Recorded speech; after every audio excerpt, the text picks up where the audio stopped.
So what is up? Wow, that wasn't scary at all. What's up? Shouldn't have said anything. You know, we have spent the last few weeks riding out storms, getting projects done around the house. She's been like doing stuff in the closet to get it better organized. So far a fail, by the way. He's not lying. I've been getting the Jeep prepped for getting towed behind the motorhome.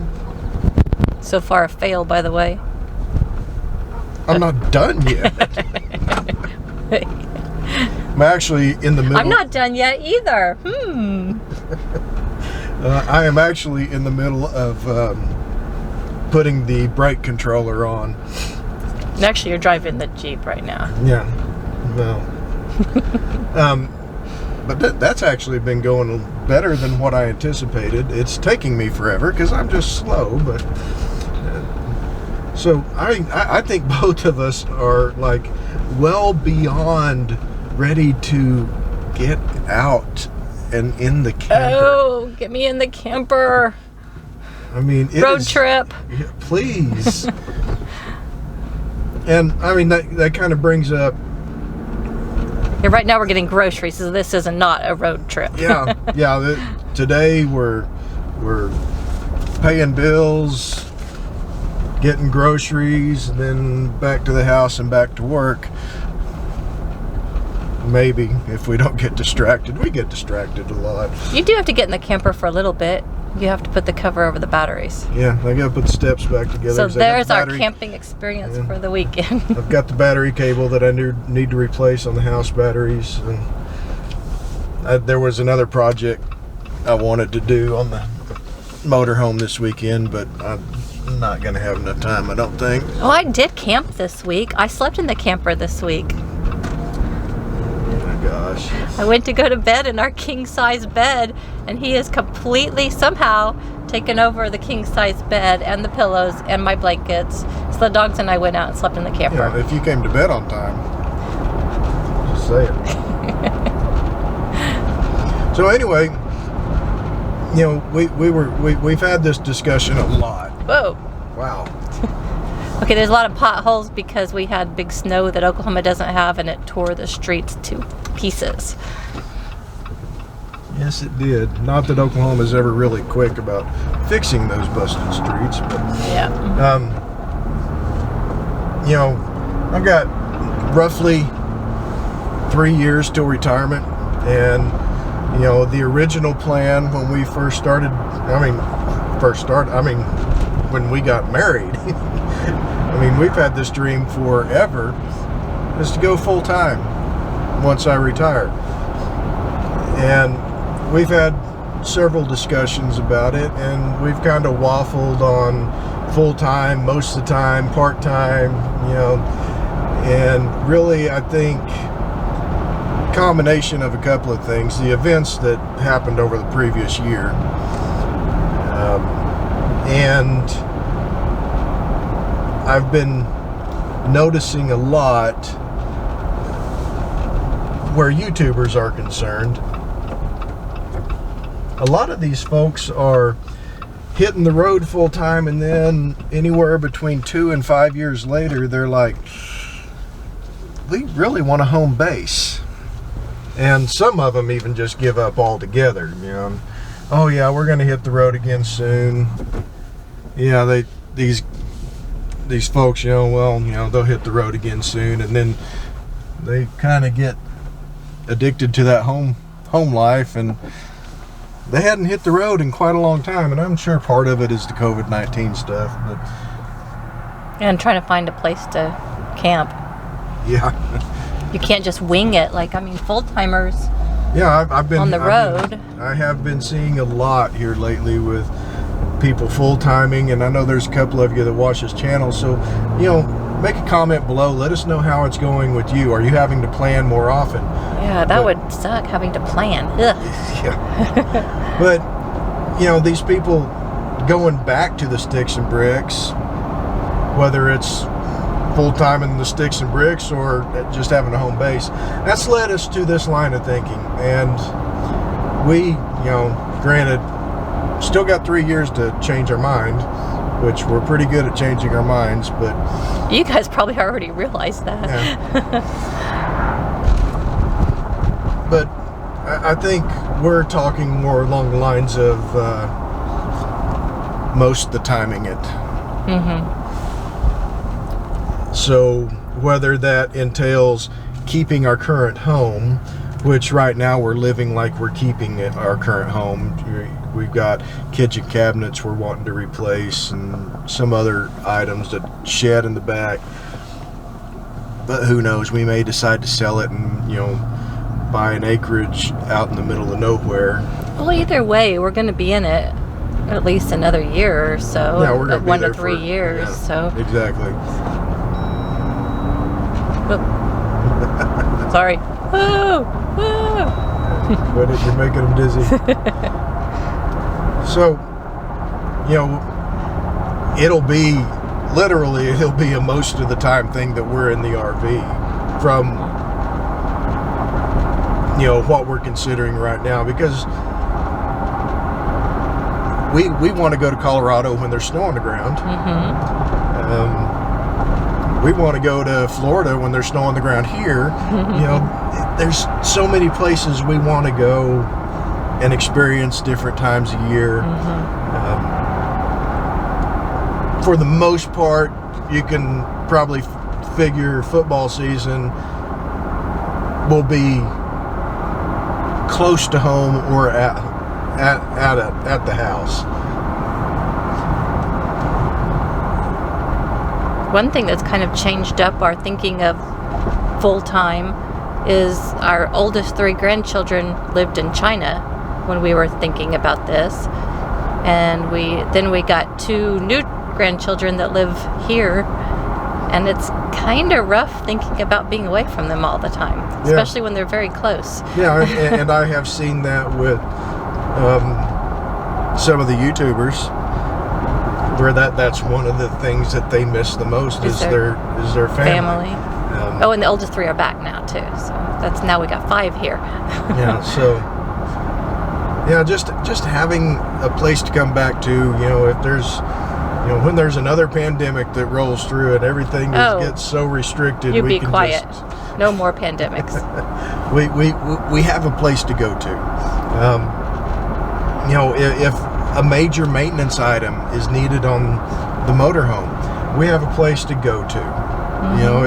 It's things like that just... And I'm glad we weren't able to do it immediately, actually, and we had time to think about it, think it through. I think it might work out better. We might have more fun. Yeah. And, I mean, it could... in a way, it could open up our choice of the next motorhome. Maybe change the timing of it a little bit. I don't know. I mean, because if we're most of the timing it, then storing the RV when we're at home won't be such a bad thing. Right now, we store the RV at the house in the driveway because we're constantly doing stuff with it. Every other weekend we're out, or when we're not out, we're out there tinkering, improving things, fixing things, reorganizing. So and I mean, if I'm out of green beans, I can run out to the camper and see if there's some green beans in the camper. Plus it's always plugged in. The refrigerator's running, it's always ready to go. Where if it's at storage, it's not always ready to go. There's some prep time and all that. But if we're most of the timing it and we keep our current house, maybe we can go ahead and buy a longer rig and put it in storage when we come home. I mean, it's an option. I don't, at this moment, I'm like, no. But it is an option. Or get some land. Yeah. If we don't keep the current home. Right, which is also a big possibility. Go. It has been a long day. It's been a quick day. How can that both happen at the same time? Weekends are, I mean, it's a conspiracy theory I've heard. Daylight savings time. That's why. That's it. But I really think they give us less time during the weekends. They suck time away during the weekends. That's sure. my conspiracy theories are the big thing. That's my conspiracy theory. I like it. I like it a lot. Yep. So, springtime in Oklahoma, we're talking about being most of the timers, and springtime in Oklahoma is like when we would be most of the timing away from the house. It's funny, I heard on the news this morning, one of the newscasters said, monarch butterflies showing up is a sign it's springtime in Oklahoma. I'm like, no, that's not the sign it's springtime in Oklahoma. Last night when the weathercaster kept interrupting my TV show to talk about tornadoes in Oklahoma or the Texas Panhandle, both actually, that is the sign that it's springtime in Oklahoma. Yeah. And this tornado sirens are the sound of our people, the song of our people. The song of our people. Yep. So, and Terry and I have talked about this before. That is last night. If we were to fast forward 3 or 4 years from now, last night would have been the indication that it was time to jump in the RV and go somewhere else.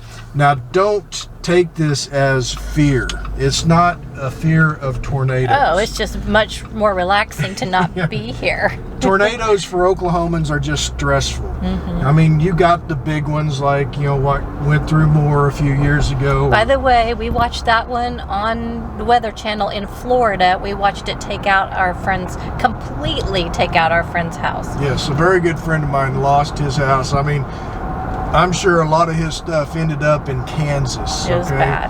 And that was the day after my parents lost their house. Yeah. To another tornado. So, which we were, of course, also in Florida for. If you talk to any Oklahoman who has lived here for any amount of time, they are impacted by tornadoes in one way or the other. And honestly, and I'm going to get in a little bit of. I'm going to get a little bit of heat on this one, but tornado season is block party season for most Oklahomans. I mean, when there's tornadoes in the air, you will see a lot of us outside scanning the sky. Chatting with neighbors we've never talked to before. Oh, yeah. But don't you think it's a little bit, the tone is a little bit different since the May? No, I don't think so. I mean, because... I think people are a little bit more nervous now. Where it used to be just, is what I'm saying. Yeah, but I mean, we've kind of got to, if it's a normal tornado night, it's the same as always. If it's going to be, this could be another big one night, there's a little bit more tension and anxiety around it, but... But anyway, bottom line, last night was a signal it's time to get out of Oklahoma for about a month and a half. But we can't. But I got to go to work tomorrow. So, springtime in Oklahoma. Gotta love it. Wind blowing 90 mile an hour. Okay, maybe not 90. That's an exaggeration. Yeah, but 87 or so. The meteorologist, he did say that it hit like 40 mile an hour the other day on my way home from work. So we're getting, and we're still technically in winter. No, it's springtime. Did you eat lunch today? Oh. That, my friends, is what our typical Sunday is like. It is 5 o'clock. Neither of us have eaten lunch. We just forgot. We get busy. And, it's just like I'm sitting here like my stomach is like, dude. So I did get reservations nailed down for this summer. Woohoo! 3 cheers, golf clap. I would golf clap, but I'm holding the camera. That make things kind of shaky. In late May, we are going to Capitol Reef National Park. which is going to be fun. It's a place we've never been to before. There's an arch named after Butch Cassidy. A little bit of history for you, because apparently he used to that was one of his hideout areas, was in that area. Was it really, or was it like Robbers Cave in Oklahoma? Well, we'll find out when we get there, I suppose. Robbers Cave in Oklahoma is, bad guys might have hidden in these caves. It's very possible. Very possible. And then, of course, in August, we are heading out to Ouray, Colorado. We've been to Ouray a couple of times in May. We're going to go in the fall, or actually late summer, and just check it out, see what it's like in late summer. And we've got the Jeep, so we'll be probably going over Engineer Pass and a couple other places, and it sounds like it's a possibility that the princess is going to show up for this trip again too, our daughter. Our oldest daughter. Ouray is known as the off-road capital. What is they call themselves a Jeep capital. The Jeep capital? Yeah. Okay, I couldn't remember. Yeah, that's what they call themselves. I'm not, I would probably argue that Moab is probably, but yeah. But we might agree after we go out there with a Jeep. We might. So, we do have our plans nailed down. I've got reservations. I don't have reservations for the trip out or the trip back, but that's normal. I never do. I probably should try. This is a different time. Yeah. You might need to get those reservations. I should probably make some better plans, but I mean, there are Walmart parking lots, and we can deal with that. But and Flying J. Yeah, and what's the restaurant? Cracker Barrel. Cracker Barrel. Although Cracker Barrel, have you guys noticed that the Cracker Barrel RV parking, it's pretty short. I mean, our motorhome and the Toad will not fit in that parking spot that Cracker Barrel has. I haven't seen a Cracker Barrel yet that has a long enough parking spot for a motorhome and a Toad. I mean, if you're pulling a trailer, I think there might be enough room, but it seems like those parking spots are maybe 40 foot long, maybe. So we appreciate Cracker Barrel, and we like their food, but their spots are a little bit short, and they fired the guy's wife. Gosh. Okay, it's time for us to go. Hey, y'all. We'll catch y'all down the trail. See you later.